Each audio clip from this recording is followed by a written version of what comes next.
This week on Maker Update, a Cyberpunk servo mask, Retrocomputing for prizes, designing dragons, and Formula One on a dress.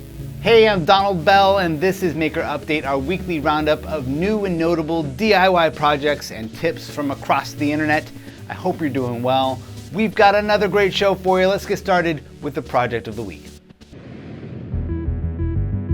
Back in episode 484, we covered this incredible OLED screen collar jacket made by Zibartas. Well, now he's back and ready to complete this Cyberpunk 2077 character with a custom 3D printed helmet design. This helmet project checks all the boxes for me. You've got the servos to move the visor up and down, there's the LED lighting effects both inside the helmet and on top, and then there are the cosmetic details and finishing techniques.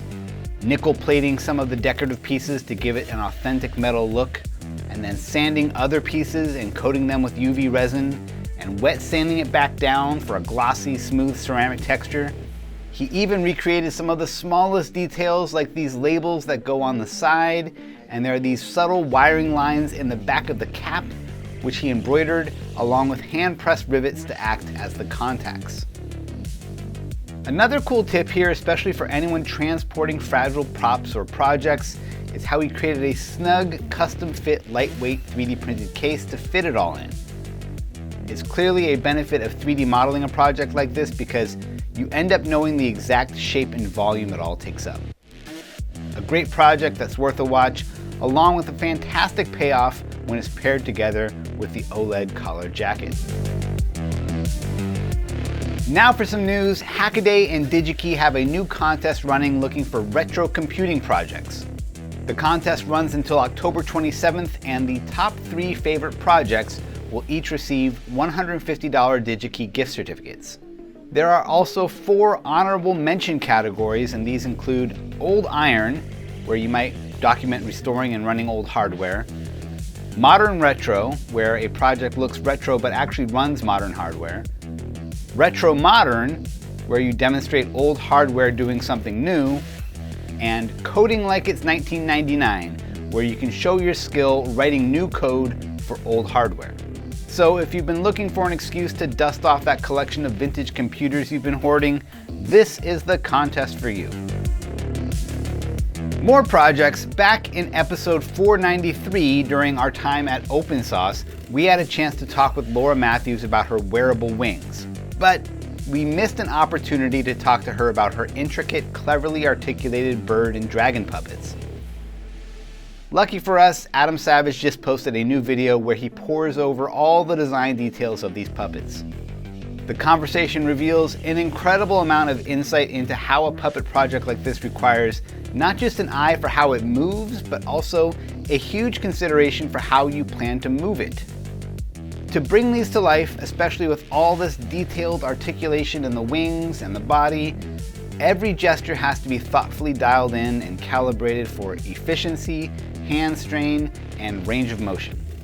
It's a genuinely delightful conversation, and also just fun to see Adam in a sustained state of awe and curiosity. Don't miss it. And check out this new Formula One inspired LED racetrack dress by Anouk Wipprecht. The LED strip here around the edge of the shape on the front of the dress is actually able to receive real-time data from the race and represent it as different colored LEDs racing around the dress. It's a cool idea, and it got me curious to learn more about the data. It turns out that there's an API called OpenF1, and it actually includes a surprising amount of data: car telemetry, lap times, race positions, even audio recordings of radio communication. If you're an F1 fan, there's got to be a cool project in here for you somewhere. I'll leave a link down in the description. Now for some tips and tools.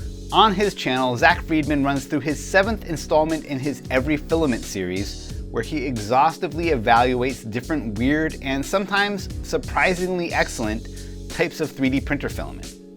In this installment, he's covering the most bizarre, novelty, ill-conceived filaments you could find. You've got plastic made from processed garbage, plastic that smells like pumpkin spice, plastic whipped with air, plastic that dissolves into fish food. It's just ridiculous, but also super entertaining. On the Make Something channel, David Picciuto has a video reminding us that we don't have to live with the generic design choices of the electronic products we buy. We can take them apart and drop them into new enclosures that work better. In his case, he's dealing with a multi-room thermostat display that labels the rooms as only 1, 2, and 3. By creating a custom enclosure that surrounds it and labels the different zones with actual names, not only is it easier to use, but it's also a custom design he can be proud of. I'm sure there's some version of this project in your home too. A clock, a thermostat, a remote control. Try designing a better solution. If it doesn't work out, you can probably just put it back the way it was. And finally, a video from Itoshige Studio on the tips and tools needed to cut scrap cardboard in straight lines with square angles. Maybe you have a metal ruler and a cutting mat already, and hopefully a nice sharp box cutter, but do you have angle aluminum channel? Are your rulers backed with non-slip tape? And have you seen these aluminum right angle rulers for making square cuts? There are a bunch of great tips here.